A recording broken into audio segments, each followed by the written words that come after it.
আসসালামু আলাইকুম এভরিওয়ান। ছায়ার বিচারক গল্পের শেষ পাঠ। তো চলো বেশি কথা না কইয়া গল্প শুরু করা যাক। ফোন টিপতেছি, এমন সময় দেখি রাফি কল করছে। তাই আমি ফোনটা রিসিভ করতে রাফি বলে উঠলো, মামা কি অবস্থা, শরীর এখন কেমন আছে? আমি বললাম, এই তো মামা ভালো, তোর কি অবস্থা? রাফি বলল, মামা আর বলিস না, আরোহী আমারে পাত্তা দিচ্ছে না, কি করব বল মামা। আমি বললাম, তুই কি করতে পারবি? রাফি বলল, মানে? আমি বললাম, মানে হলো তুই কি আমার মতো আরোহীর পিছনে ঘুরতে পারবি? রাফি বলল, ভাই আমার জাস্ট আরোহীকে ভালো লাগে, তাই বলে তার পিছনে ঘুরে নিজের অসম্মান করতে পারবো না। লাগবে না এমন ভাবলি মেয়ে, একটু কথা বলতে গেলে মুখ ফিরিয়ে নেয়। আমি বললাম, তাহলে আর প্রেম করা লাগবে না। রাফি বলল, ওই বেটা আমি কি প্রেম করবো নাকি? আমি বললাম, তাহলে কি করবি? রাফি বলল, বিয়া করবো। কিন্তু এটার আগে তার কাছ থেকে জানতে চাইছিলাম সে আমাকে পছন্দ করে কিনা, কিন্তু সে তো ভাব দেখিয়ে চলছে। আমি বললাম, ভাই একটা কাজ কর, এইসব তালবাহানা না করে আরোহীর বাবার কাছে বিয়ের প্রস্তাব নিয়ে যা, এটা করলেই তো হয়। রাফি বলল, এটাই করতে হবে, কিন্তু বাবাকে কিভাবে বলবো? আমি বললাম, আচ্ছা আমি সময় করে বলে দিবনি আঙ্কেলকে। রাফি বলল, ওকে দোস্ত, তোকে এই কথার জন্য ফোন দিয়েছিলাম। আমি বললাম, শালা এটা সরাসরি বললেই তো হয়, রাখ শালা, এটা বলে ফোন কেটে দিলাম। এইদিকে আমার কথা শেষ হতেই দেখি তানিয়া ওয়াশরুম থেকে গোসল করে বের হয়েছে। তখন আমি বললাম, এই যে আম্মুকে বলবেন আমার জন্য খাবার আনতে, অনেক ক্ষুধা লাগছে। এইবার তানিয়া আমার দিকে তাকিয়ে একটা মুচকি হাসি দিয়ে মাথা নাড়িয়ে চলে গেল নিচে। একটু পর আমি দেখি তানিয়া খাবার আনছে। আমি বললাম, আপনি কেন খাবার আনছেন? তানিয়া বলল, তো আমি আনবো না তো কে আনবে? আমি বললাম, কেন, আমি তো আম্মুকে আনতে বলছি। আম্মু, ও আম্মু। তানিয়া বলল, এত চিৎকার করে লাভ নাই, আম্মু আসবে না, আম্মু একটু পাশের বাসায় আন্টিদের কাছে গিয়েছে। আমি বললাম, তার ছেলের ক্ষুধা লাগছে, ছেলেকে না খাইয়ে পাশের বাসায় গিয়েছে আড্ডা দিতে, এখন আমি খাবো কেমনে? আমার যে পেটে ইঁদুর দৌড়াচ্ছে। তানিয়া বলল, কেন, আমি আছি কি করতে? আমি থাকতে আমার বোন না খেয়ে থাকবে, এটা কখনো হতে পারে না। আমি বললাম, আমি আপনার হাতে খাবো না, তাছাড়া আপনি আমাকে খাওয়ালে আপনার পাপ হবে, কারণ আমি একটা খুনি, সো আপনার উচিত খুনি থেকে দূরে থাকা। তানিয়া বলল, এই যে ভাবওয়ালা, বেশি ভাব নিবেন না বুঝলেন, আমি আগেও বলছি আমার ভুল হয়েছে, এখনো বলছি আমার ভুল হয়েছে, তাই এইবারের মতো ক্ষমা করে দাও। আমি বললাম, আপনি কোনো ভুল করেননি, আপনি ঠিক ধরেছেন আমি একটা খুনি। তানিয়া বলল, ওই একটু বেশি বেশি হয়ে যাচ্ছে, এখন খাবার খাবে নাকি চলে যাব? আমি বললাম, খাবার রেখে যান, আর আম্মু আসলে আমার এখানে পাঠিয়ে দিবেন। তানিয়া বলল, ওকে, আমি খাবার রেখে যাচ্ছি, বাট আম্মু আসবে না। আমি বললাম, কেন আসবে না? বলবেন আমি না খেয়ে আছি, আমাকে খাইয়ে দিতে বলবেন। তানিয়া বলল, আমি একটু আগেই বলছি। তখন আম্মু আমাকে ধমক দিয়ে বলে, বউ থাকতে আমি কেন খাইয়ে দিব, আর ওর যদি এত ভাব তাহলে না খেয়ে থাকতে পারে, এতে আমার সমস্যা নাই, এটা বলে আম্মু চলে গেল। আমি বললাম, আম্মু এটা বলতে পারলো?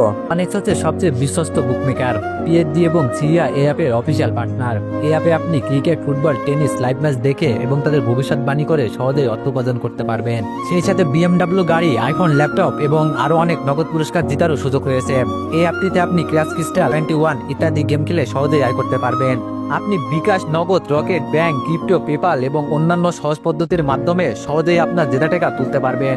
এখানে আপনি 24 ঘন্টা 7 দিন গ্রাহক সহায়তা পাবেন। তাই এখনই গুগলে অনেক সার্চ করে প্রথম ওয়েবসাইটে গিয়ে রেজিস্ট্রেশন করুন। আর হ্যাঁ, রেজিস্ট্রেশনের সময় আমার প্রোমো কোড VOTO7 ব্যবহার করে প্রথমবার ডিপোজিটে 20,000 টাকা পর্যন্ত পান। তানিয়া বলল, বলতে পারলো না, বলছে। আমি এখন ভাবতে লাগলাম, শালার অনেক ক্ষুধা লাগছে, এখন কি করি, না খেলে তো মাথা ঠিক থাকবে না। তানিয়া বলল, এত কি ভাবছো, এখনো সময় আছে, আমি খাইয়ে দিব নাকি রেখে চলে যাব? দেখো, যদি রেখে চলে যাই তাহলে আর বললেও খাওয়াবো না, রাগ শুধু তোমার একার নাই, আমারও আছে। এই কেমন বউ আনলাম, যেখানে নিজে রাগ করার কথা সেখানে সে উল্টো আমার উপর রাগ দেখাচ্ছে। না বাবা, যেই রাগী, এখন না খেলে মনে হয় আর পেটে ভাত পড়বে না। আমি মুখটা মলিন করে বললাম, থাক থাক, আর কষ্ট করতে হবে না, দেন খাইয়ে দেন, অনেক ক্ষুধা লাগছে।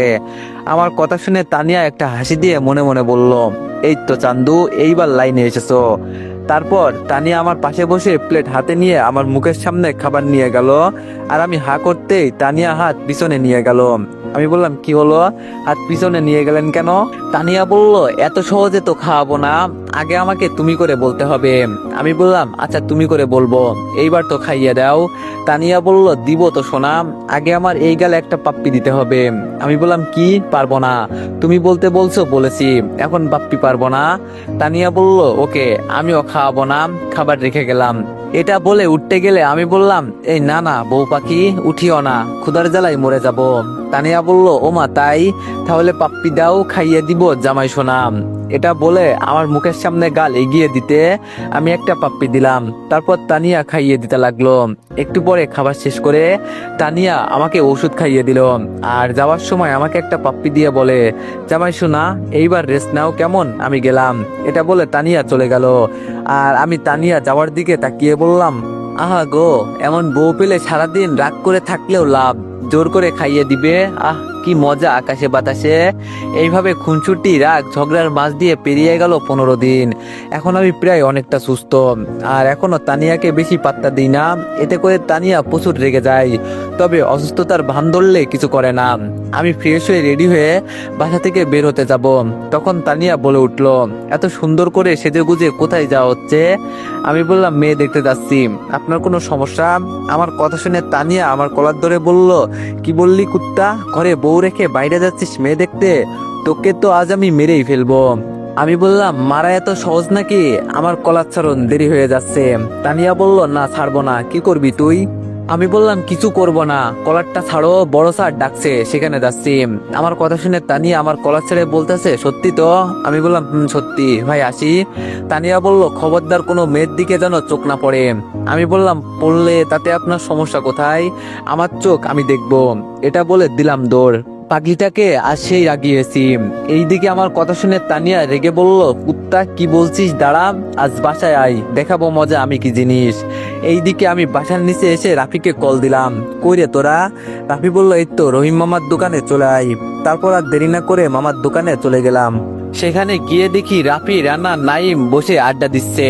তারপর আমি গিয়ে তাদের পাশে বসে বললাম কি অবস্থা তোদের মামা? রানা বলল কেমন আর হবে, তোর মতো ভণ্ডকে ছাড়া কি আর আড্ডা মজা হয়? নাইম বলল ঠিক বলছিস, ওকে ছাড়া দিন ভালো লাগে না। আমি বললাম আমাকে ছাড়া আড্ডা দিতে ভালো লাগে না, কিন্তু গার্লফ্রেন্ড নিয়ে ঘুরতে ভালো লাগে। হালা পাম ভালোই দিতে পারিস। রাফি বলল তার কি করবে, ওদের তো আর তোর মতো বউ নেই যে ঘরে বসিয়ে আদর দিবে। শালা কত বড় ফাজিল হলে অর্ধেক মাস বউয়ের আসলে লুকিয়ে থাকে। আমি বললাম এত জলে কেন, পারলে তোরাও থাক আমার মতো। এইভাবে আরো আড্ডা দিতে দিতে বিকাল হয়ে গেল। তখন আমি রাফিকে বললাম রাফি চল, বড় স্যার ক্যাম্পে যেতে বলছে, এখানে এই জায়গায় নাকি ক্যাম্প দিছে। রাফি বলল ও তাহলে চল। তারপর রানা আর নাইমকে বিদায় দিয়ে চললাম ক্যাম্পের উদ্দেশ্যে।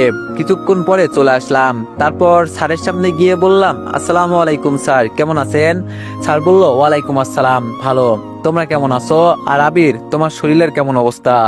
আমি বললাম আলহামদুলিল্লাহ স্যার ভালো। স্যার বলল আসো তোমাদের সাথে কিছু কথা আছে।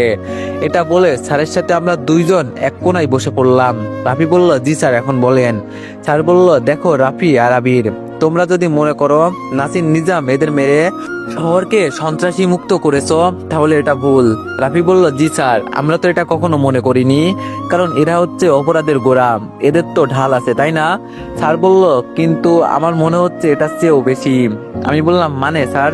স্যার বলল মানে হলো তোমরা যেদিন নাসির আর নিজাম চৌধুরীকে মারলা, তার পরের দিন থেকে বাংলাদেশ মাফিয়া সিস্টেম ভিলেন নাম একজন নিজের দখলে নিয়েছে। স্যারের মুখ থেকে এমন কথা শুনে আমি রাফির দিকে আর রাফি আমার দিকে তাকাচ্ছে। তখন আমি একটা হাসি দিয়ে বললাম স্যার এখন তাহলে কি করার আছে? স্যার বলল তাকেও এদের মতো অবস্থা করবা। আমি বললাম তাহলে স্যার সবে নতুন চেয়ারে বসেছে, একটু চেয়ারে আরাম করে নিক, তারপর ওর যদি আরাম করা শেষ হয় তাহলে সোজা উপরে পাঠাবো নি। স্যার বলল ওকে, তোমার যেইটা মন চাই। তারপর স্যারের সাথে কথা শেষ করে রাত 8টা পর্যন্ত থেকে স্যার থেকে বিদায় নিয়ে বাসার দিকে রওনা হলাম। তখন রাফি বলল দোস্ত এখন কি নিজের সাথে নিজে ফাইট করবি? আমি বললাম নিজের সাথে নিজে ফাইট করব মানে? রাফি বলল আরে স্যার যে বললো ভিলেনকে ওদের মতো করতে, এখন কি করবি? আমি বললাম আরে ধুর, স্যার বলেছে আর করতে হবে নাকি? আগে ওর অপরাধ থাকতে হবে, আর যেটা সে মানে আমি করব না। আমি এখন মাফিয়া জগৎকে আমার মতো সাজাবো, সেখানে হবে না কোনো অন্যায় অত্যাচার, হবে শুধু অন্যায়ের বিরুদ্ধে প্রতিবাদ, অসহায় মানুষের পাশে দাঁড়ানো। রাফি বলল, ভাই তুই একটা জিনিস। তারপর রাফির সাথে কথা বলতে বলতে কখন যে বাসার সামনে চলে এসেছি নিজেও জানি না। তারপর গাড়ি থেকে নেমে রাফিকে বিদায় দিয়ে বাসায় ঢুকে রুমের দিকে যাব, তখন বাবা বলে উঠলো, ওই দাঁড়া। আমি দাঁড়িয়ে গেলাম। বাবা বলল, এত রাত পর্যন্ত কোথায় ছিলি? আমি বললাম, এত রাত কোথায় বাবা, সবে তো 9টা বাজে। বাবা বলল, তুই এখনো সুস্থ হস নাই? তার মধ্যে বাসা থেকে সেই দুপুরবেলা বের হলি আর এখন আসলি? একটু আক্কেল থাকা দরকার, বাসায় বউ আছে, ওটা কি মাথায় নেই? আমি বললাম, স্যার ডেকেছিল, স্যারের কাছে গিয়েছিলাম, তাই একটু দেরি হলো। বাবা বলল, আচ্ছা রুমে যা, ফ্রেশ হয়ে আয় খাবার খেতে। বাবার কথা মতো আর কিছু না বলে আমি রুমে এসে ফ্রেশ হয়ে খাবার খেতে টেবিলে বসলাম। তারপর সবাই মিলে খাওয়া শুরু করলাম। আর তখন আর চোখে তানিয়ার দিকে তাকাতেই দেখি সে আমার দিকে চোখ গরম করে তাকিয়ে খাবার খাচ্ছে। তাই আমি আর তার দিকে না তাকিয়ে তাড়াতাড়ি খাবার খেয়ে রুমে এসে বিছানায় বসে ফোন টিপতে লাগলাম। একটু পর রুমে কারো উপস্থিতি টের পেয়ে সামনের দিকে তাকাতে আমি অবাক হয়ে গেলাম।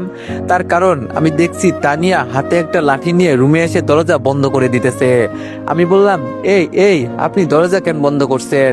তানিয়া বলল, একটা বড় বিড়াল মারবো তো, তাই শালা অনেকদিন ধরে জ্বালাচ্ছে, কিছু বলতে পারছি না, তাই আজ ভেবে ফেলেছি আজ মেরেই ফেলবো। তানিয়ার এমন কথা শুনে আমি একটা ঢোক গিলে বললাম, বিড়াল মানে? এখানে কই বিড়াল দেখতে পাচ্ছি না তো। আমার কথা শুনে তানিয়া আমার দিকে একটা শয়তানি হাসি দিয়ে আস্তে আস্তে বলল, তুমি কই দেখবা, বিড়ালটাকে তো আমি দেখতেছি, সে এখন আমার সামনে আছে। আমি এই কথা শুনে বিছানা থেকে যখন উঠতে যাব, তখন তানিয়া আমার পেটের উপরে এক লাফ দিয়ে উঠে গেল। আমি বললাম, ও মা গো বাঁচাও, আমার উপর আটার বস্তা পড়লো যে। তানিয়া বলল, কি বললি কুত্তা, আমি আটার বস্তা? আমি বললাম, না না আলুর বস্তা। তানিয়া বলল, কুত্তা, তোর এত বড় সাহস, আমাকে বলছিস আলুর বস্তা? তোকে আজ অনেক দিন পর বাগে পেয়েছি, ছাড়বো না, অনেক দিন ধরে এই দিনটার জন্য অপেক্ষায় ছিলাম। আমি বললাম, মানে? তানিয়া বলল, দাঁড়াও বাবু দেখাচ্ছি। এটা বলে আমাকে আর কিছু বলার সুযোগ না দিয়ে তানিয়া আমার ঠোঁটের উপর হামলা চালিয়ে দিল। শালির কি শক্তি, ঠোঁটে কৃষ্ণা দিয়ে দিচ্ছে কামড়, আর এতে আমার মনে হচ্ছে আমার ঠোঁট এই বুঝি কেটে গেল। রাক্ষসী একটা, জীবনে মনে হয় ঠোঁট দেখেনি। 5 মিনিট পর তানিয়া আমাকে ছেড়ে বলল, কি শোনা, এখন কেমন লাগছে? আমি বললাম, এই রাক্ষসী, জীবনে ঠোঁট দেখেননি, এইভাবে কেউ কিস করে? দেখেন আমার ঠোঁটটার কি অবস্থা হয়েছে, পুরো ফুলে গিয়েছে। তানিয়া বলল, কই দেখি দেখি। ইস রে, এ তো অনেক কম হয়েছে, আর একটু দি।